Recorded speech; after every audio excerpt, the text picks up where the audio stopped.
On the very day I burned our farmhouse down, my father, Edward Coon I, told me that he hated me. He didn't put a tooth on it in any way, just told me quietly and for the last time that all the cruelty and misshapen ugliness of the world was summed up in my body. The massive dome in my head, my useless legs and piping voice, and most of all, the lack of shame and outrage in my heart. Then he told me he was going to kill me.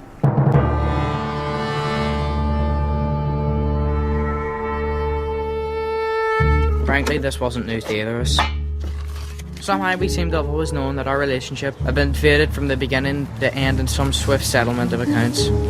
Some bloody reckoning. I'm going to shoot you stone dead. And what's more, I'm going to shoot you in the back. It'll be a fair fight then. I've no weapons to hand. I'm going to give you a fighting chance. You get a 50-yard start over open ground, and I'll only have one shot. If you make it, don't come back. In that unlikely event, here's £250. Help you make a start in the world. Invest it wisely. I'd recommend government bonds. How about a headshot? You always telling me my head's too big for my shoulders. Only at 40 yards. Beyond the Hawthorn. Okay. Plus 90 quid. That's down to £4 a yard. It started off as 5. That's a law of diminishing returns. Take it or leave it. I'll take it.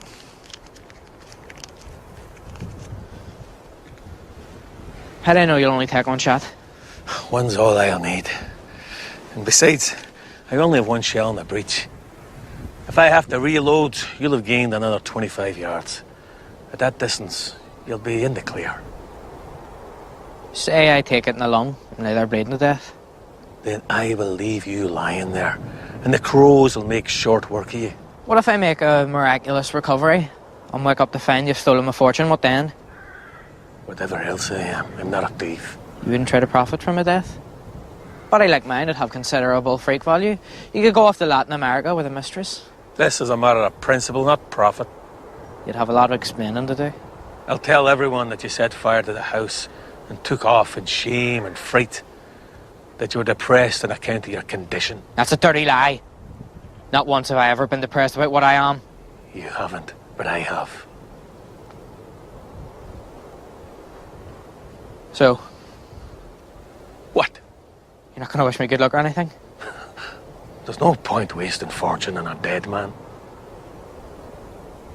Be on my way then. Go on. I knew the moment I lifted the gun to my shoulder that I'd been hoodwinked. The little bastard kept me talking just long enough for the light to fade. Circumstances had changed.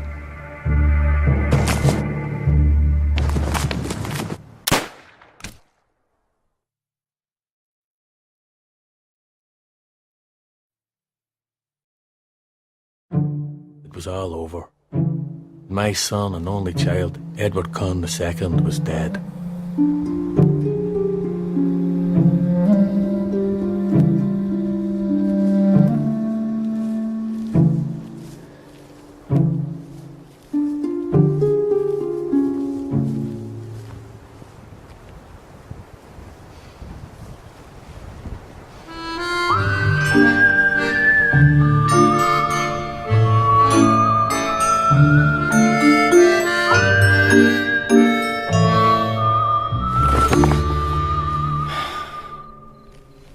Edward was neither dead nor seriously wounded.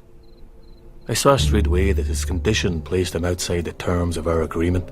The danger now was that he might wake in a matter of hours and wander off into the world as an imbecile with neither wit nor memory, easy prey for thieves and malefactors. This was not what we had settled on. I wanted him either dead or alive, not queering up creation further as an idiot.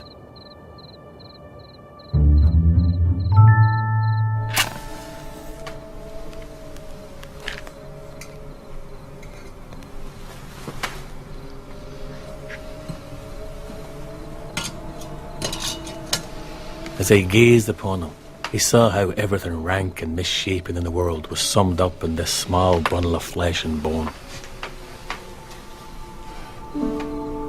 But beneath my disgust there welled also a deeper, more unspeakable feeling.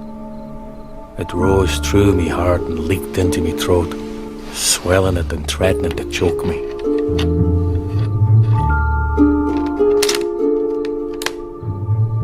For the first time in my life, I recognised clearly where I'd seen this before.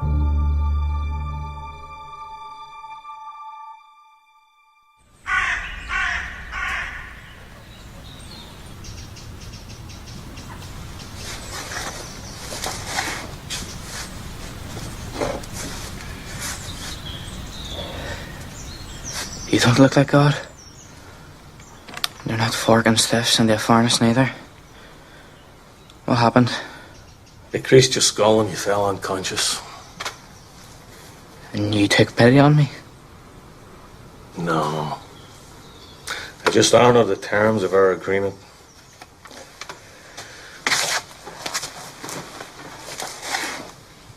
Have a drink. Welcome home, so to speak. You know full well I'm a minor. Suit yourself. I would have thought that any man who'd come within a hair's breadth of hell would want to celebrate his deliverance. I'm in no mood for festivities. Need to get my head together. We can't go on like this. People like you and me have no place in the world anymore, Edward. We'd be better off dead. You speak for yourself. That's what I'm doing. I'm lost, Edward. We're told that the world is getting smaller and smaller. The distances are narrowing down. But for people like us, it just gets bigger and bigger until we've dropped right through the meshes into the pit. We have no life anymore. Was it ever any other way? Yes, it was. There was a time when we had status and valuable skills. Some of us were real artisans, craftsmen, shoemakers and fullers and spinners of gold thread, diamond prospectors even. Did you know that our forebears trafficked in foundlings for depleted bloodlines? And to make ends meet, did a bit of cradle snatching. But that's all gone now. History has passed us by. You're just full of self-pity. Don't patronize me, Edward. I'm old enough to know the difference between pity and disgust. And while we're on the subject of disgust, why'd you set fire to the house? I wanted to start new. I was hoping that whenever you came back, the whole thing would be destroyed. And we could go off together and make our own way in the world. I used to think that this house was our sanctuary, our refuge. But now I think it's our prison. I think it's about time we upped the roots and moved on. Done what? I was thinking in terms of adventure and destiny, taking each day as it comes, facing fortune head on.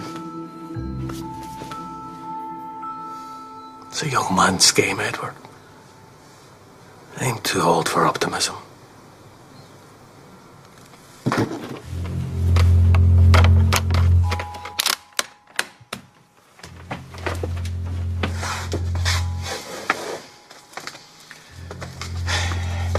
Take it. Today it's your turn. Same terms, no arguments. No, I can't. Take the gun, Edward. Take it. No. This isn't an order, Edward. It's a request.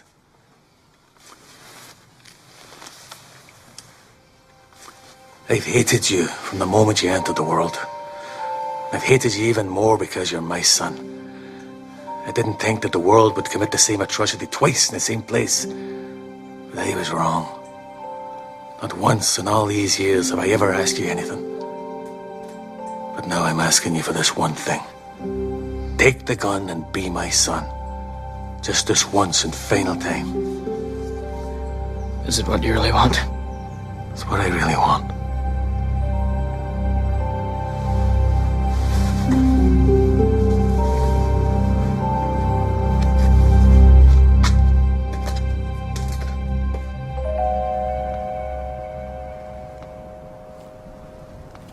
The halt on, Edward.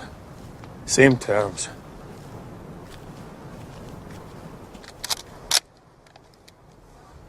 Dad! Yes. Run hard.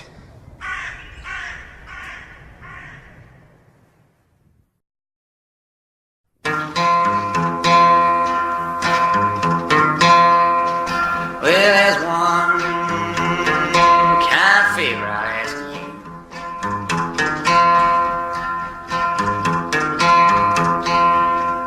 Hey, there's one kind of favor I ask you.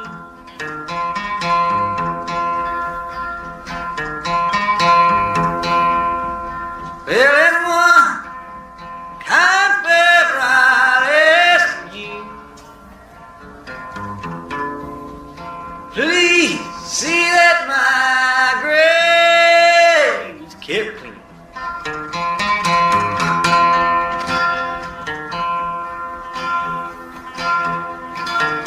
You can dig my grave with a bloody spade.